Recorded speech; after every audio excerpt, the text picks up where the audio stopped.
Welcome back to part 2 of the Cracks of Dune.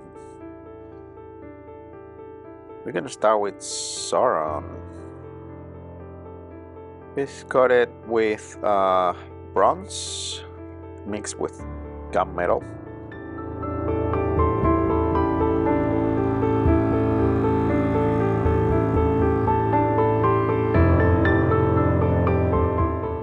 By the way, if you wanna stay until the end of the video, I have a surprise at the end for you.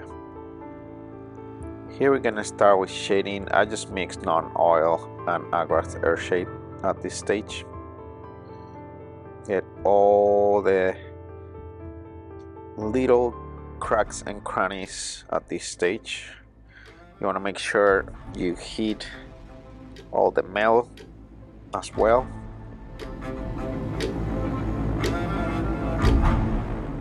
For the mace is just gonna be gunmetal, and the mace is optional.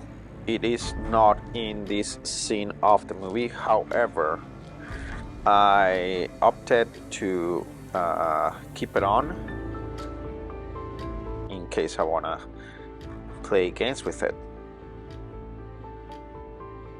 After all, this is just a display board, and these miniatures are still usable for games. That's why I'm magnetizing them, so I don't have to glue them forever and ever.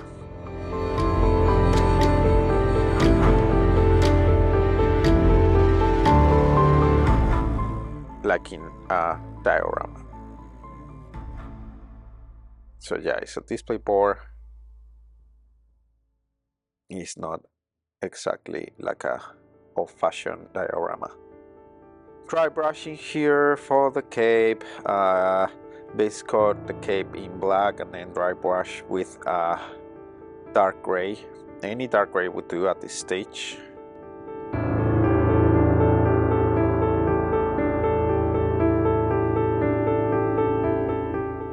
We're gonna shade a little bit with non-oil.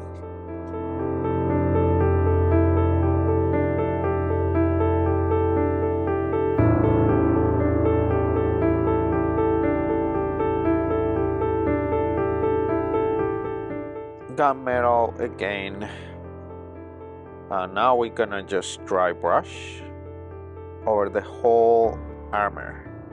Keep in mind that we want to keep some of the object source lighting coming from below.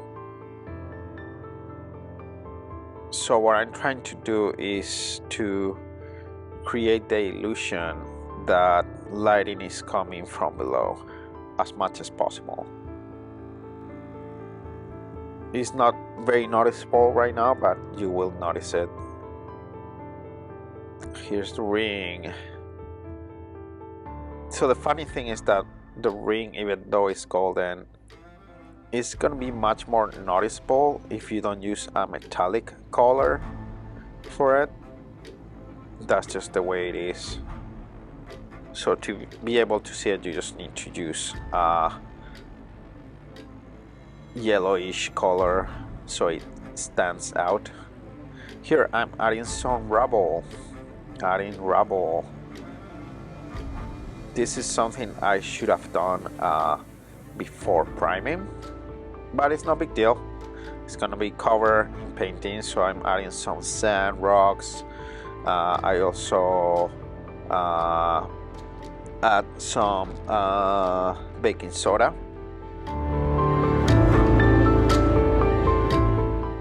Baking soda is basically for the very fine sand. Finally, base coating the model.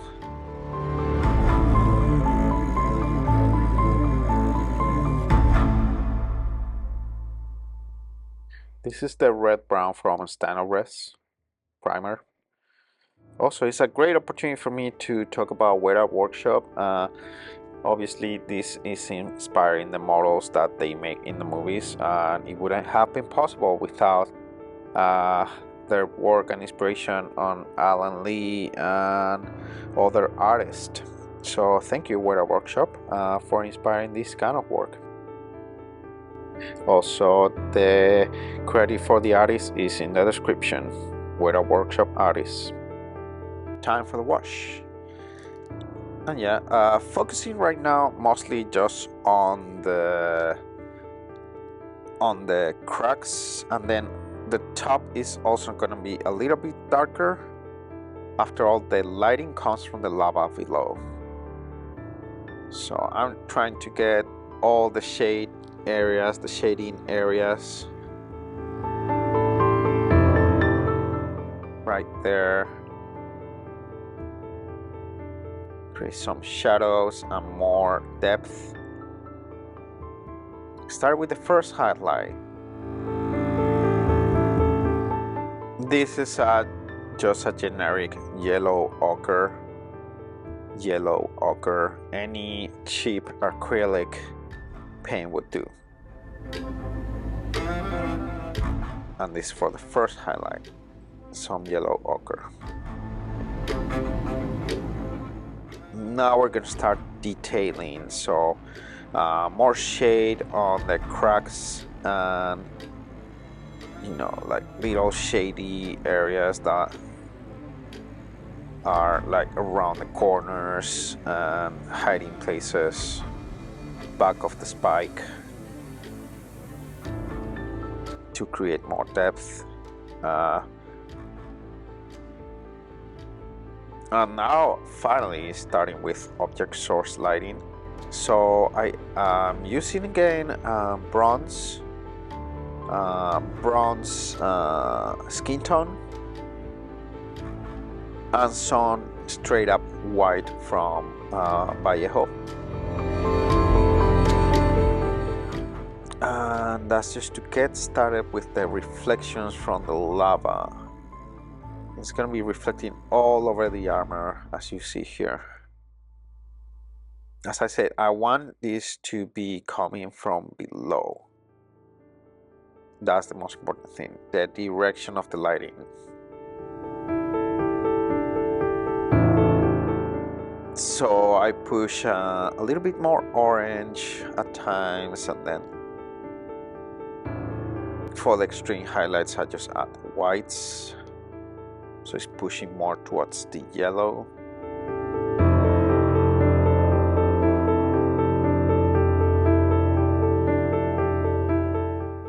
In hindsight, you could also add some red, but the glow from the lava, which I'm gonna be adding later, will do a lot of that too. So you'll see what I'm talking about at the end. Here I'm shading the hobbits, making sure that the shirts are quite dirty, just like you see in the movie.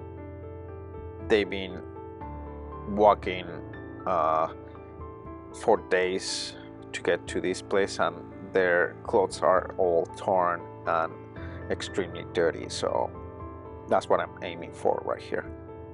And yeah, some object source lighting here, just like we did with Sauron. And as I said, at the end of the video, all of this is gonna look much intense, because I'm gonna be using a little trick I'll show you. So stick around for the end of the video. There's gonna be some pretty cool stuff coming up.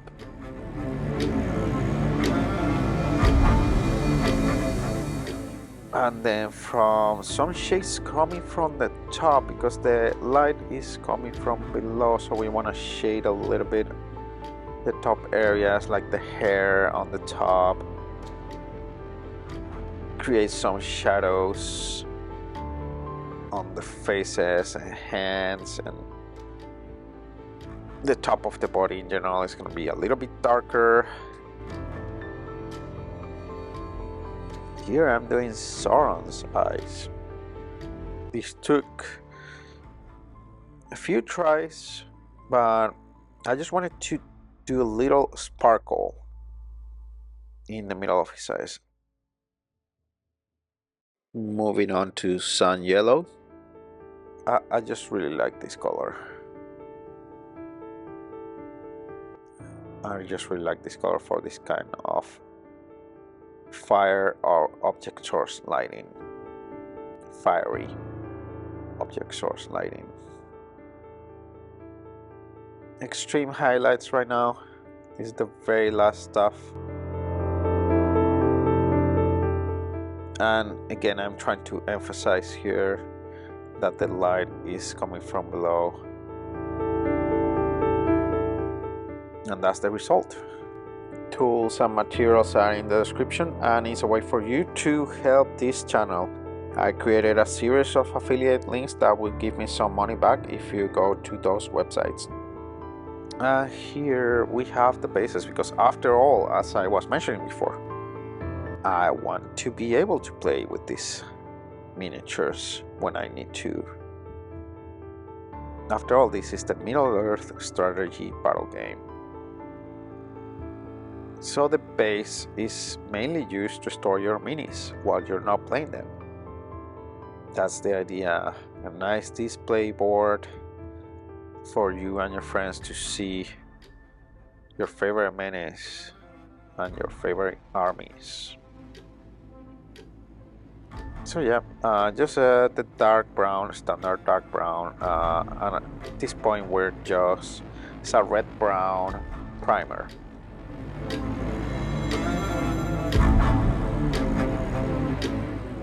Saying red brown primer from StylerRes. The company is called StylerRes. Now we're highlighting, trying to create the same tone as we did for the Crack of Doom. So they're theme based. I'm creating a little bit of an also object source lighting, not too much, but a little bit. Brighter on one side, and the red side is darker, the darker side. And again with bronze flesh. And then for the last part, just a little bit of white. Some shading too, always. MacLachlan flesh shade, a little bit of agrax, and that should do it. So that will be the base, and always paint the rim afterwards. Rim in black. So you can do any other colors, but black is always gonna look great for the rims.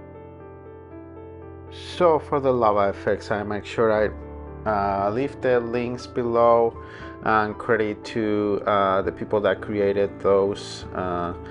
Also, if you want to support my channel, remember you can actually click on the links below to Patreon. I also have affiliate links to products in Amazon, and if you buy those products, that's gonna help my channel out a little bit. Okay, thank you very much.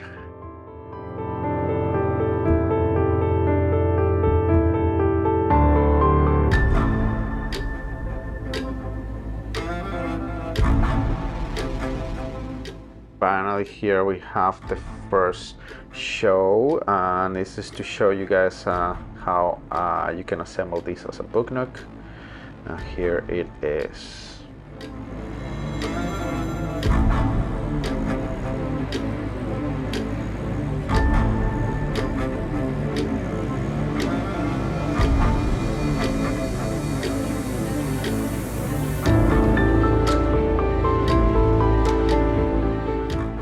Thank you for sticking around. Now is finally time for the show. Please enjoy.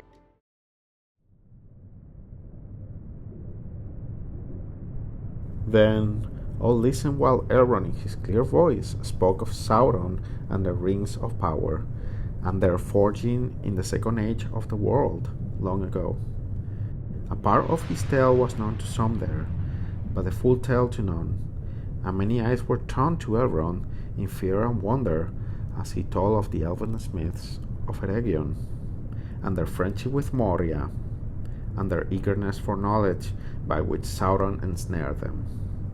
For in that time he was not yet evil to behold, and they received his aid and grew mighty in craft, whereas he learned all their secrets and betrayed them, and forged secretly in the mountain of fire the One Ring to be their master.